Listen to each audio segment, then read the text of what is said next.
नमस्कार साथियों, एक बार फिर आप सभी का स्वागत है मेरे YouTube चैनल विनोद चेजारा पर। साथियों, आज के इस वीडियो में हम ये जानेंगे कि हमारा जो जन आधार कार्ड है उसकी ई-केवाईसी कैसे करें। अभी विभाग ने या सरकार ने एक आदेश जारी कर दिया है कि सभी को अपने जन आधार कार्ड की ई-केवाईसी करवाना होगा, नहीं तो उनको जो सेवाएं जन आधार कार्ड से मिल रही है वो नहीं मिलेंगी। अब साथियों, यहाँ एक बात का आपको ध्यान रखना है कि जन आधार कार्ड की ई-केवाईसी करने से पहले आप अपने आधार कार्ड को चेक कर लें। यदि कोई भी आधार कार्ड में आपके डिटेल्स गलत है, वहाँ त्रुटि है, तो पहले आधार कार्ड को सही करवा लें, क्योंकि जन आधार कार्ड की जब आप ई-केवाईसी करेंगे तो सारे के सारे डाटा है वो आधार कार्ड से ही लिए जाएंगे और एक बार ई-केवाईसी होने के बाद आप उसमें फिर कोई चेंज नहीं कर पाएंगे। तो इसलिए ये विशेष ध्यान रखें, सबसे पहले आधार कार्ड को चेक करें और यदि कोई त्रुटि है तो उसे सही करवाएं। अब यहाँ हम आ गए हैं गूगल पर और यहाँ हमें जो सर्च करना है SSO ID। SSO ID के लिए आपको लिंक मिल जाएगा sso.rajasthan.gov.in। यहाँ क्लिक करें और आपके जो लॉगिन आईडी पासवर्ड है वो भरें और कैप्चा भरकर लॉगिन करें। लॉगिन करने के बाद आप इसके होम पेज पे आ जाएंगे। यहाँ जो गवर्नमेंट एम्प्लॉय है उनको दो ऑप्शन मिलते हैं, गवर्नमेंट ऐप और सिटीजन ऐप, तथा जो गवर्नमेंट एम्प्लॉय नहीं है उन्हें केवल एक ही ऑप्शन सिटीजन ऐप मिलता है। आपको यहाँ इस सिटीजन ऐप पर क्लिक करना है। यहाँ जब आप क्लिक करते हैं तो यहाँ आपको जो है एक जन आधार का ऐप मिल जाएगा। इस जन आधार के ऐप पर क्लिक करें। ये जन आधार का ऐप आपको सिटीजन ऐप में ही मिलेगा। यहाँ जब आप इस जन आधार के ऐप पर क्लिक करते हैं तो जन आधार का जो पोर्टल वो ओपन हो जाता है। यहाँ आपको एक ऑप्शन मिलता है एनरोलमेंट, यहाँ क्लिक करें और अब इसमें आपको एक नया ऑप्शन दिखाई देगा, सिटीजन ई-केवाईसी। ये एक नया ऑप्शन यहाँ दिया गया है, सिटीजन फैमिली ई-केवाईसी। यहाँ आप क्लिक करें। क्लिक करने के बाद यहाँ आपके जो रसीद संख्या है जन आधार कार्ड की वो आ जाएगी और खोजे पर क्लिक करें।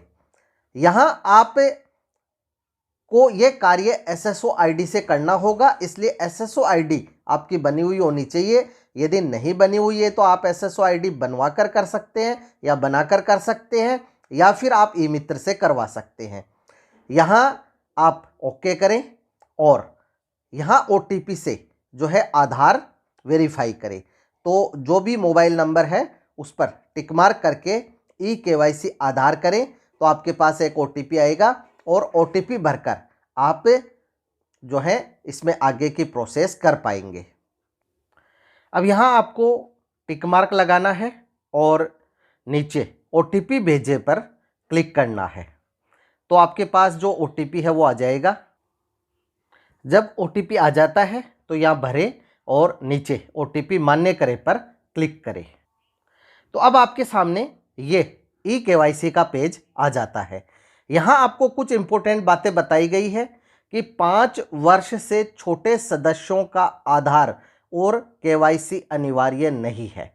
5 वर्ष से सभी बड़े सदस्यों की आधार केवाईसी अनिवार्य है, इसके बिना आप जन आधार की सेवाओं का उपयोग नहीं कर पाएंगे।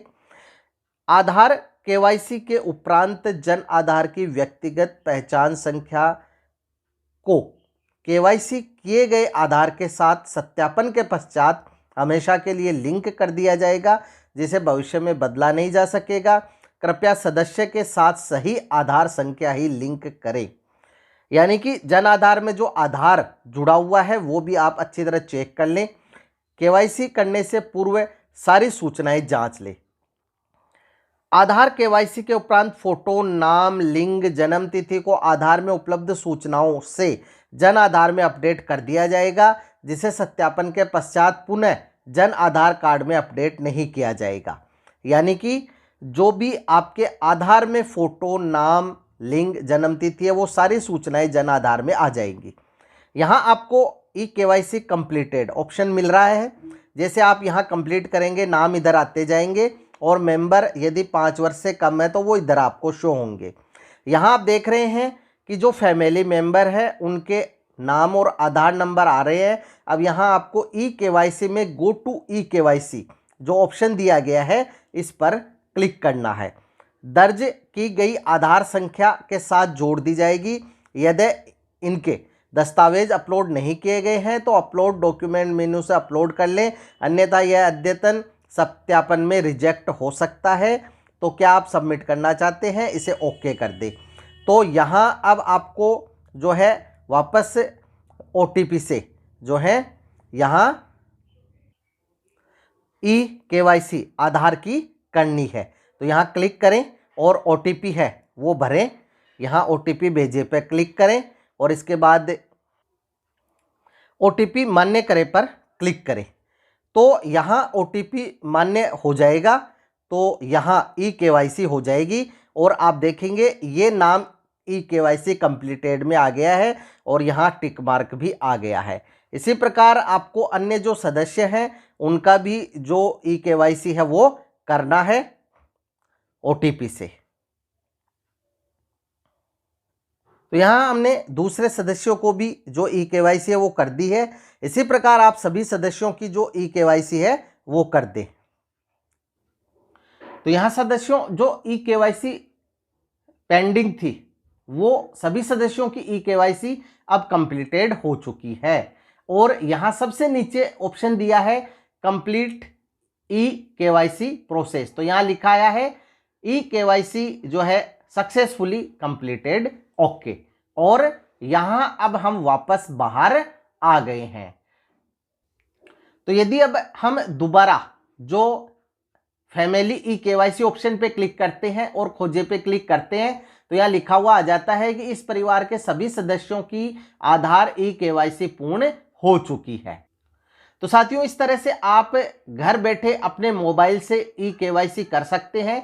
लेकिन जो विशेष बात है उसका ध्यान रखें कि आधार कार्ड में सारी डिटेल्स सही होनी चाहिए। अगर आपको कुछ चेंज करवाना है तो पहले आधार कार्ड में चेंज करवा लें, जब वो चेंज हो जाए उसके बाद ही ई-केवाईसी करें। साथियों, यदि फिर भी कोई समस्या हो तो कमेंट बॉक्स में कमेंट अवश्य करें, आपकी समस्या का निश्चित ही समाधान किया जाएगा। वीडियो यदि अच्छा लगे तो लाइक करें, शेयर करें, सब्सक्राइब करें और बेल आइकॉन को टिक करें ताकि जो नई वीडियो है उसका नोटिफिकेशन आपको तुरंत मिल सके। इसी के साथ आप सभी का बहुत बहुत धन्यवाद और मिलेंगे अगले वीडियो में।